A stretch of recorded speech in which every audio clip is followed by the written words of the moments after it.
हमारे कज़ाक भाईजान हैं जो हमें हमारे मुस्तकबिल तक लेकर जा रहे हैं। सामने आप देखिए पहाड़ हैं खूबसूरत, बर्फ़ से ढके हुए, माशाअल्लाह इतने खूबसूरत हैं कि बस क्या बयान करें। देखिए आप, और बहुत सुनहरी धूप निकली हुई है, मौसम बहुत खुशगवार है, बहुत अच्छा लग रहा है। पहले इसको अलमाती कहते थे, मगर कज़ाक जुबान में इसका नाम है अलामाता। ये आप और लुत्फ़ उठाइए इस माहौल का, इन नज़ारों का। अलामाता के हम जा रहे हैं उज़्बेक काउंसिल के ऑफिस में, क्योंकि वो इंडिया दिल्ली से वीज़ा ऑनलाइन नहीं हुआ। 2 महीने तक उनका वो जो साइट था वो डाउन था, ई वीज़ा नहीं हो रहा था वहाँ से।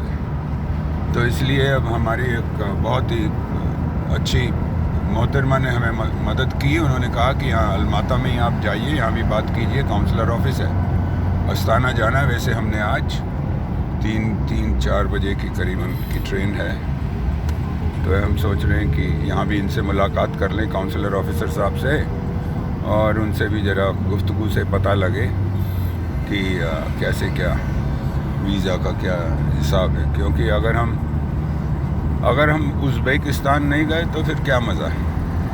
हमारी आर्किटेक्चर, हमारा ताजमहल, हमारा लाल किला, हमारी जामा मस्जिद, सब जो हमारी सेंट्रल एशिया की जो बहुत खूबसूरत आर्किटेक्चर है उससे प्रभावित है और उसी के आधार पर। तो लेट्स होप, माशाअल्लाह, देखते हैं क्या होता है। खूबसूरत जगह है और सारा सेंट्रल एशिया खूबसूरत है। किस मुल्क को कहेंगे कि आप कौन किससे कम है? कोई कम नहीं है, बहुत ही खूबसूरत है। और आप ये देखिए, कज़ाकिस्तान में सब लेटेस्ट मॉडल की गाड़ियाँ, और कई बार यंग बच्चे हमने देखा लॉम्बोर्गिनी को बड़ी स्पीड से और आवाज़ करते हुए चलाते हैं इन रोड्स पर। रोड्स देखिए आप कितने बड़े हैं, वाह। सामने देखिए इनका टीवी टावर है ऊपर, कितना बड़ा। और ये देखिए, और ये जो ऊपर दिखाई दे रहा है, कल हम गए थे वहाँ पर, वो जाती है, रोपवे है वहाँ पर, और बहुत खूबसूरत नज़ारा है वहाँ से पहाड़ों का। आप ये सामने देख रहे हैं, उसमें वो व्हील है, फेरी व्हील है, ऊपर दिखाई दे रहा है, और उसके पीछे बर्फ़ से ढके हुए खूबसूरत पहाड़ हैं। देखिए आप, क्या माहौल है। और दूसरी बात, एक बात ये भी हम कहना चाहेंगे कि आप हिंदुस्तान से, भारत से लोग आएँ यहाँ पर सेंट्रल एशिया में, बहुत ही खूबसूरत मुल्क है। और दूसरी बात, बहुत मोहब्बत वाले इंसान हैं ये। हिंदुस्तान का नाम सुनते ही मोहब्बत से सरोबार होते हैं। तो आप आइए। और तीसरी बात यह है कि महंगा नहीं है, ये यूरोप नहीं है जहाँ पे वो बहुत ही महंगा पड़ता है हमको, मिडिल क्लास को भी महंगा पड़ता है, अपर क्लास की तो बात छोड़ दें आप। तो मैं ये कहूँगा कि जैसे हमारे भारत में कीमतें हैं चीज़ों की, करीबन वैसा ही है, कहीं थोड़ा 19 होगा, कहीं 20 होगा। तो आप सबसे यही गुजारिश है कि आप समय निकाल कर अकेले दुकेले बच्चों के साथ, परिवार के साथ, अपनी बीवी के साथ, अपनी खातून के साथ, अपनी गर्लफ्रेंड के साथ ज़रूर आएँ। देखिए वो देखिए दिखाई दे रही है आपको, यहाँ पे ऊपर ये जा रही है, ये रोपवे, इसी पर हम गए थे कल। देखिए आप, क्या खूबसूरत है नज़ारा। देखिए, देख रहे हैं आप। और महंगा कुछ नहीं है, ये हम फिर कहते हैं इस बात को। अरे भाई, यूरोप तो दिमाग में रखा हुआ है हमने कि यूरोप खूबसूरत ये है। क्योंकि हम एक बात और कहना चाहते हैं यहाँ आपको कि जो स्टेप हैं रूस और कज़ाकिस्तान के, जिसे साइबेरिया के स्टेप्स भी कहते हैं, 8000 साल पहले यहाँ एक कल्चर थी जिसका नाम था यमनया। उस कल्चर के लोग कुछ वेस्ट चले गए और कुछ चले गए ईरान, पर्शिया की तरफ, और कुछ हिंदुस्तान, इंडिया, हमारे मुल्क में आए। और हम लोग उन्हीं के वंशधर हैं, हम उन्हीं में से हैं जो हम माइग्रेट कर आए यहाँ से। आपको बताएं कि हमारी ज़ुबान, हमारी लैंग्वेज सेंट्रल एशिया से बहुत मिलती है। बहुत सारे जो अल्फाज हैं जिसे हम संस्कृत में भी कहते हैं वो भी हैं यहाँ पर। हम बात कर रहे हैं प्री इस्लामिक पीरियड की और प्री क्रिश्चियनिटी की और प्री हिंदुइज़्म की इन ए वे, 7000 साल पहले। और इस तरह के जो मॉडर्न जो रिलीजन हैं वो उनका अस्तित्व नहीं था, वो नहीं थे।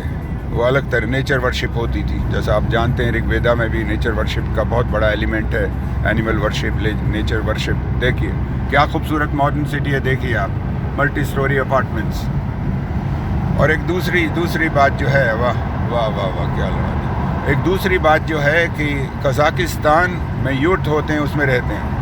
आप जैसे जानते हैं खाना बदोश, तो क्योंकि ये लोग घोड़े के माहिर थे, घोड़े को इन्होंने उसको यानी टेम किया था, उसको अपने कंट्रोल में लिया था। तो उसके बाद क्योंकि जहाँ पर घास यहाँ पे ज़्यादा होती, स्टेप्स में सिर्फ घास होती थी, तो घास होने से वहाँ पे और कोई चीज़ नहीं उग सकती थी और कुछ काम नहीं हो सकता था।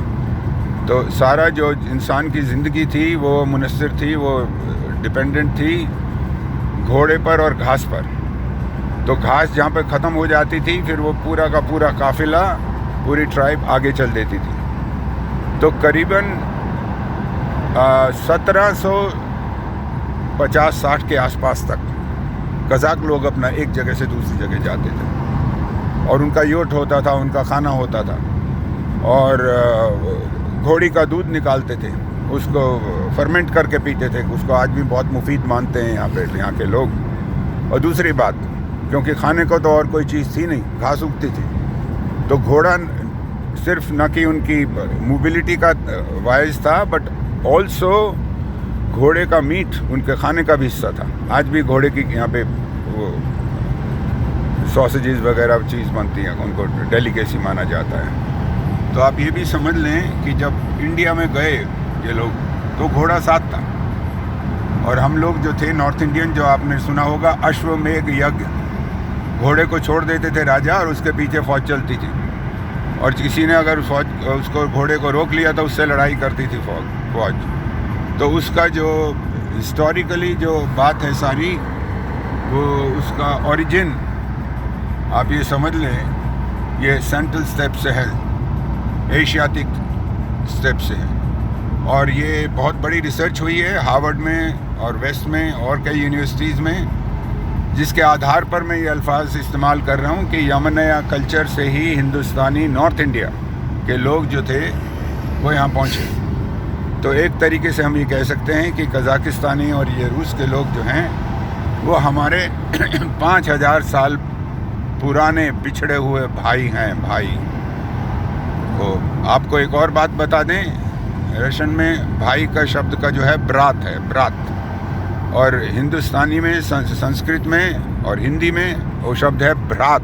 भ्रात और ब्रात कोई ज़्यादा फ़र्क नहीं है। तो आप ये समझ सकते हैं कि कैसे लैंग्वेज आज से नहीं हज़ारों साल से डेवलप होकर वहाँ पहुँची।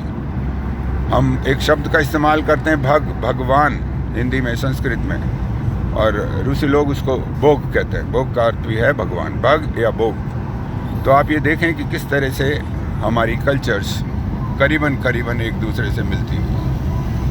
तो हम आप सबसे यही गुजारिश करते हैं दोस्तों से कि ये मुल्क इतना खूबसूरत है और लोग इतने खूबसूरत हैं, बहुत अच्छे दिल के लोग हैं, बहुत मददगार लोग हैं। हम जहाँ गए हमें कोई भी तकलीफ़ नहीं हुई, सब लोगों ने मदद की।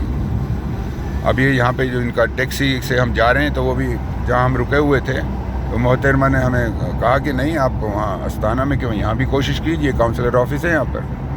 तो बहुत ही मैं इनका शुक्रगुजार हूँ यहाँ के लोगों का, पूरे सेंट्रल एशिया का। मैं सिर्फ एक मुल्क की बात नहीं कर रहा हूँ, पूरे सेंट्रल एशिया का।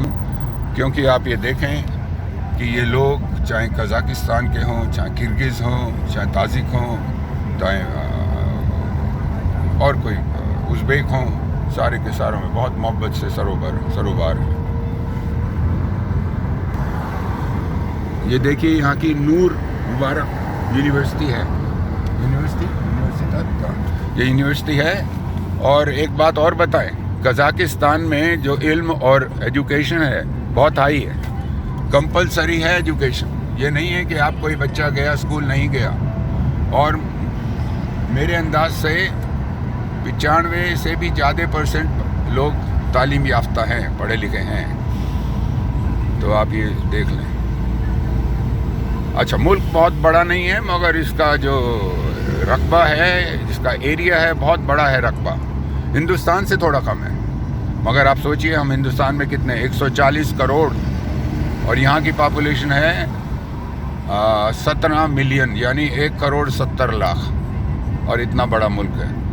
देखिए आप पहाड़ों को देख पा रहे होंगे, देखिए आप, देखिए पहाड़ों को, क्या खूबसूरती है।